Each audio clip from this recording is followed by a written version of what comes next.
witness the processional march of the graduates in Batch 2011-2012, followed by teachers, administrators, and guests.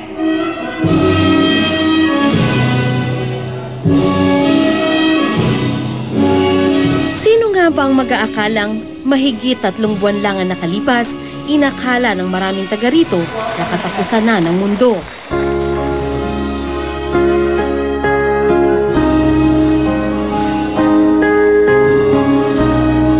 Kaya siguro hindi maalis ni Mang Winifredo ang tingin sa kanyang anak na si Limuel. Ang batang muntik ng lamunin ng tubig baha, ngayon magbibigay pa ng speech bilang salutatorya ng kanyang klase. This is a culmination of our hardship and dedication to our studies. At the same time marks the beginning of a newfound endeavor and obstacle in life. Let me take this opportunity to welcome beloved parents and guardians whose untiring support and unselfish concern to our well-being brought us to where we are now. Abarca Jano Y. Maya-maya pa, isa-isa nang tinawag ang pangalan ng mga graduates. Vincent E.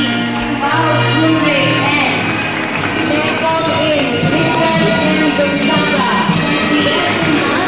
Boy Scout of the Year, and he will also receive an award of excellence, Bayani Award. Sakin Dayan Patti. Sakin Michelle E.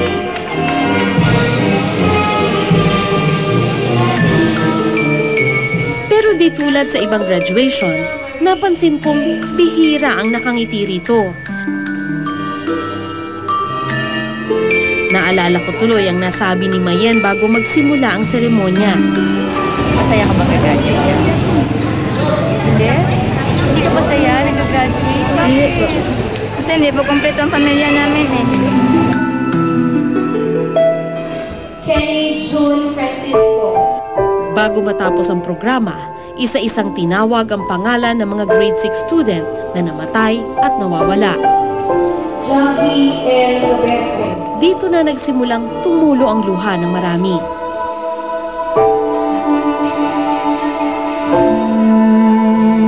Umakyat sa entablado ang mga nakaligtas na kaanak ng mga batang sana'y magtatapos din.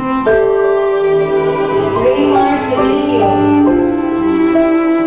Kabilang sa dumating ang lolo ni Raymart, isa sa 76 na estudyanteng nawawala pa rin hanggang ngayon. Dapat sana magsaya kami. Kaya yung mga apo ko, lahat sila kasi malapit sa akin. Ako din nagturo, no? Kaya lang, hindi naman kaya ganito bumayari.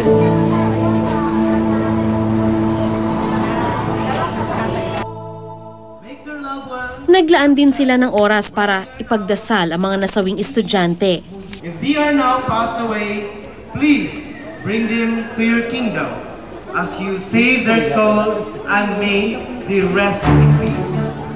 Make their loved one. Kasabay ng pamamaalam sa kanilang pumanaw na kaklase, sana'y magsimula na rin gumaling ang sugat na sanhi ng trahedya. Nakatitiyak akong kakayanin nila ang mga darating pang pagsubok dahil naranasan na nilang malagay sa bingit ng kamatayan. Dahil naramdaman na nilang maulila at maging walang-wala.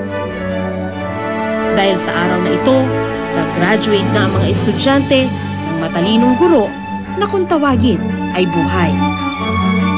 Magandang gabi po, ako si Sandra Aguinaldo at ito ang Eyewitness.